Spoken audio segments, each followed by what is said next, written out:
지금 세상에는 마귀라는 악한 존재가 활동하고 있습니다. 마귀라는 이름의 헬라어의 뜻이 사이를 가르는 자, 분리시키는 자라는 뜻입니다. 이 마귀가 인류의 시조 아담과 하나님 사이를 갈랐고 가인과 아벨 형제 사이를 갈랐습니다. 이것이 인간 역사의 시작입니다. 오늘도 이 마귀는 사람 사이를 계속 가르고 있습니다. 가정에서 가족들의 사이를 가르고 이간질로 모든 사람들과의 관계를 깨트립니다. 고린도 교회의 깊은 상처 중에 하나가 바로 분쟁 문제였습니다.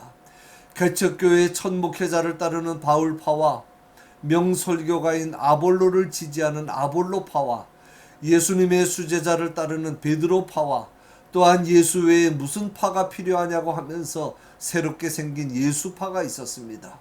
사도 바울은 이 문제의 원인이 바로 하나님의 백성들을 이간질하는 마귀의 공격에 있다는 것을 알았기에 이 서신을 통해 권면하는 것입니다.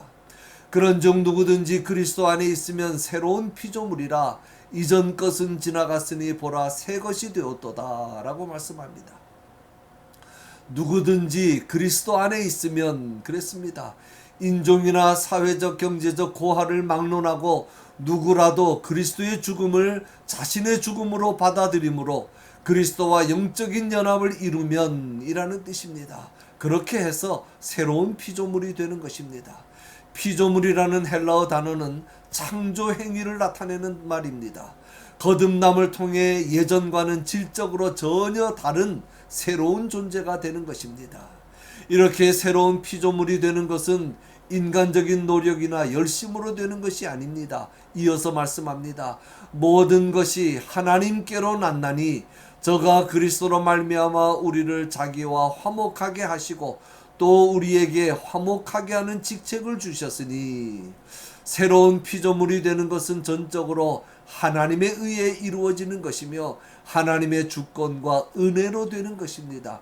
육체의 주도적인 생활에서 영주도적인 생활로 바뀌는 것입니다. 그런 삶의 변화를 체험한 사람만 하나님과 화해한 사람이며 화목하게 하는 직분을 받는 것입니다.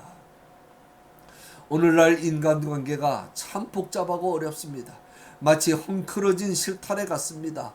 어디가 끝이고 어디가 시작인지 어디서부터 어떻게 풀어야 할지 모르겠습니다. 말로는 사랑 하면서 가면을 쓴 가면을 쓴 화해를 할 때가 많습니다. 실제 얼굴은 찡그리고 있으면서 웃는 얼굴에 가면을 쓰고 있다는 말입니다. 우리는 이 복잡하게 꼬인 인간관계의 실타래를 풀어야 합니다. 여기저기 끊고 잘라버린다고 풀어지는 거 아닙니다. 풀기 힘들다고 그럴 때마다 끊어버리고 잘라버리면 어떻게 됩니까? 아무것도 쓸 수가 없습니다. 인내를 가지고 하나하나 서서히 맺힌 데는 풀고 감긴 데는 헤치면서 차분히 풀어야 합니다. 그러기 위해서는 화목의 3요소를 잘 새겨야 합니다. 첫째는 선수적입니다. 먼저 청하는 것입니다. 하나님께서 우리와의 화해를 위해 그리스도를 세상에 보내신 것처럼 화목하게 하는 직분을 맡은 우리도 먼저 화해를 청해야 합니다. 기다리면 안 됩니다. 우리는 흔히 네가 먼저 사과하면 내가 용서하겠다고 합니다. 이것은 예수님의 정신이 아닙니다. 예수님은 우리가 죄인 되었을 때에 우리를 위하여 죽으셨다고 했습니다. 화해는 내가 먼저 청하는 것입니다. 내가 먼저 용서하는 것입니다. 사실은 참으로 어려운 일입니다. 아무나 못합니다. 오직 새로운 피조물이 된 사람만 할 수 있습니다. 둘째는 희생입니다. 희생 없이는 화목할 수 없습니다. 요나단이 다윗과 화목하기 위해서 자신의 권세를 던진 것처럼 세례 요한이 자신의 사명을 감당하기 위해 명예와 인기를 던진 것처럼 예수님이 우리 죄인들과 화목하기 위하여 자신의 생명을 던진 것처럼 우리도 화목하게 하는 직분을 감당하기 위해서는 우리의 것을 던지는 희생이 있어야 합니다. 한 알의 밀이 땅에 떨어져 썩지 아니하면 열매를 맺을 수 없다고 했습니다. 내가 죽어야 합니다. 체면, 자존심, 명예 다 버려야 합니다. 내 유익도 다 포기하고 물질적인 손해도 감수해야 합니다. 셋째는 겸손입니다. 모든 분쟁의 근본적인 원인은 교만과 자기 우월감입니다. 싸움은 상대방이 자기만 못하고 틀렸다는 생각, 내가 더 잘났다는 마음에서 생기는 것입니다. 부부싸움도 마찬가지입니다. 내가 더 옳고 내 생각이 더 옳고 바르다고 하는 교만한 마음에서 분쟁이 시작되는 것입니다. 그래서 아무 일에든지 다툼이나 허영으로 하지 말고 오직 겸손한 마음으로 각각 자기보다 남을 낮게 여기라고 말씀하신 것입니다.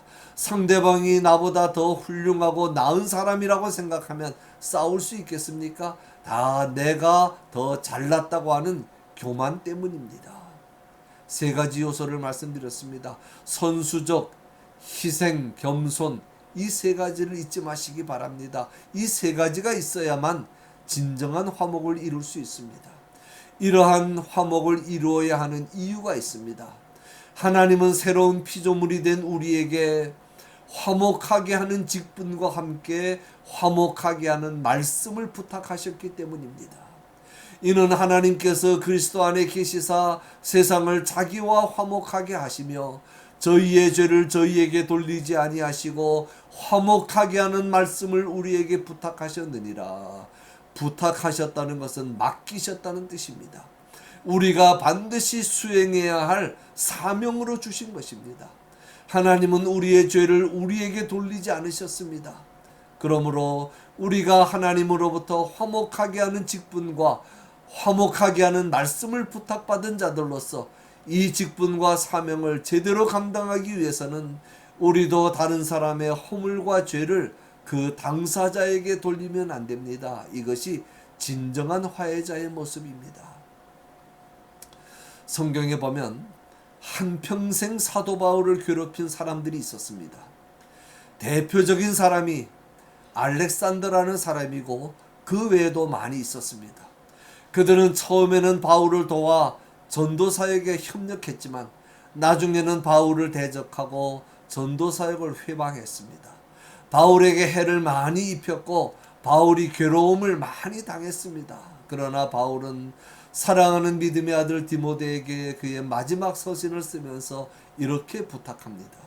그는 나에게 많은 해를 입혔고 나를 심히 대적하고 나를 버렸느니라. 그러나 그들에게 허물을 돌리지 않기를 원하노라. 그에게 허물을 돌리지 않기를 원한다는 말이 무슨 뜻입니까? 아마도 이런 뜻이 포함되어 있을 겁니다. 그때 그에게도 그럴 수밖에 없는 어떤 이유가 있었을 것이다. 나도 완전한 사람이 아니다. 나에게도 잘못이 있었을 것이다. 내가 좀 더 신경 쓰고 잘 이끌어 주었어야 했는데 그러지 못한 내 잘못도 있다. 우리가 이런 마음을 가져야 합니다. 우리가 서로 간의 화해와 화목을 이루기 위해서는 상대방의 입장을 이해하는 마음이 있어야 합니다. 인간관계는 곧 하나님과의 관계와 직결됩니다. 사람하고 불화하면 하나님과도 불화한 것이며 땅에서 매면 하늘에서도 매이는 것입니다. 그러므로 화목이 곧 신앙입니다. 얼마나 화목하느냐 하는 것이 신앙의 성숙도를 나타냅니다. 화목한 만큼 신앙이 성숙한 것입니다. 우리가 신앙생활하면서 우리에게 주어진 가장 중요한 직분이 화목의 직분, 그리고 화목하게 하는 직분입니다. 우리가 원하든 원하지 않든 우리는 신앙생활을 시작하면서 이미 그 직분을 주님으로부터 받았습니다. 결론입니다. 히브리서 12장 14절에 참 중요한 말씀이 있습니다. 모든 사람과 더불어 화평함과 거룩함을 따르라. 이것이 없이는 아무도 주를 보지 못하리라. 잊지 마십시오. 화평함과 거룩함은 한 세트입니다. 화평함을 따르는 사람이 거룩함을 따르는 사람입니다. 화평함을 따르지 않고는 거룩함을 따르는 성도의 삶을 살아갈 수가 없다는 말씀입니다. 예수님께서도 화평하게 하는 자는 복이 있나니 그들이 하나님의 아들이라 일컬음을 받을 것이라고 했습니다. 주님을 볼 수 있는 자격, 하나님의 자녀라 일컬음을 받을 수 있는 요건이 바로 화평, 화목을 이루는 일이라는 것입니다. 그러나 우리의 노력이나 힘으로는 안 됩니다. 중요한 것은 이전의 내 모습은 죽고 새로운 피조물이 된 사람은 이전과는 전혀 다른 생활 방식과 사고 방식을 따라 살게 된다는 것입니다. 나와 화목하기 위해서 십자가에 매달리신 예수님을 바라봅시다. 그리고 언제 어디에서 우리가 무엇을 하든지 항상 화해와 화목의 정신으로 화목의 말씀을 가지고 화목의 직분을 잘 감당하는 복된 삶을 살아가시는 저와 여러분이 되시기를 간절히 소원합니다.